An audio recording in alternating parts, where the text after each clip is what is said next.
حضرت ابو بکر بن زریق رحمہ اللہ فرماتے ہیں کہ میرے پاس ایک غلام تھا جو دن بھر روزہ رکھتا اور رات بھر تہجد کی رکعتیں نوافل پڑھتا۔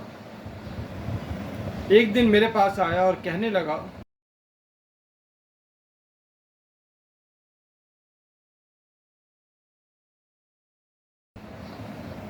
کہ گزشتہ رات میں اتفاق سے سو گیا تو میں نے بڑا عجیب خواب دیکھا۔ کہتا ہے کہ خواب میں نے یہ دیکھا کہ محراب کی دیوار پھٹی اور وہاں سے چند نہایت ہی خوبصورت حسین ترین لڑکیاں اندر آئیں اور ان میں ایک لڑکی نہایت ہی بدصورت تھی۔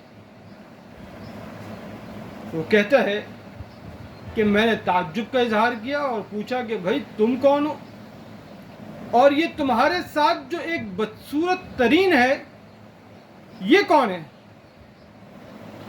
تو وہ کہنے لگی کہ ہم تیری گزشتہ راتیں ہیں، یعنی جن راتوں کو تو نے نوافل پڑھی، تہجد پڑھی، عبادتیں کی، ذکر اذکار کیے، تلاوت کی، ہم تیری وہ راتیں ہیں۔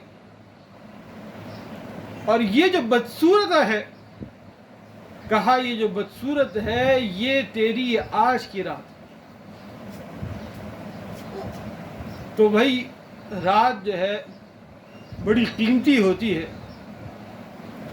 اللہ کو یاد کرنے کی اور اللہ سے مانگنے کا بہت بہترین ذریعہ ہے کہ لوگ سو جاتے ہیں، اس میں خاموشی ہوتی ہے، اس میں خوب دل جمی سے اللہ کا ذکر کیا جائے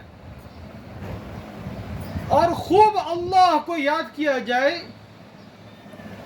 تاکہ وہ ذکر کی حلاوت محسوس ہو۔ اور جب انسان کرنے لگتا ہے تو آہستہ آہستہ اس کی عادت پختہ ہو جاتی۔ ایک بزرگ کہتے ہیں کہ میں ایک رات بہت نیند کا غلبہ تھا، اتفاق سے سو گیا۔ سویا تو میں نے خواب میں دیکھا کہ ایک حسین نوجوان خوبصورت لڑکی آئی ہے جو میں نے عمر بھر نہیں دیکھی، اور اس کے پاس سے اتنی اچھی اور عمدہ خوشبو آ رہی تھی جو میں نے کبھی نہیں سونگھی۔ تو اس نے مجھے ایک کاغذ میرے ہاتھ میں دیا، اس میں چند اشعار لکھے ہوئے تھے جن کا مطلب یہ ہے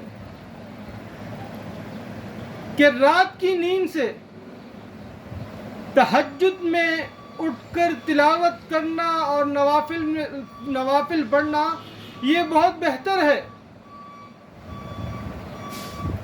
اس لیے کہ ان نوافل اور ان عبادات سے جنت کے وہ بالا خانوں کا تو مالک بن جائے گا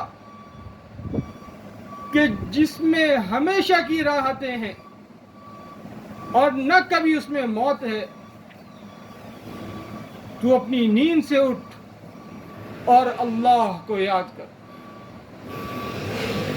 تو میرے عزیز دوستوں اور بزرگوں،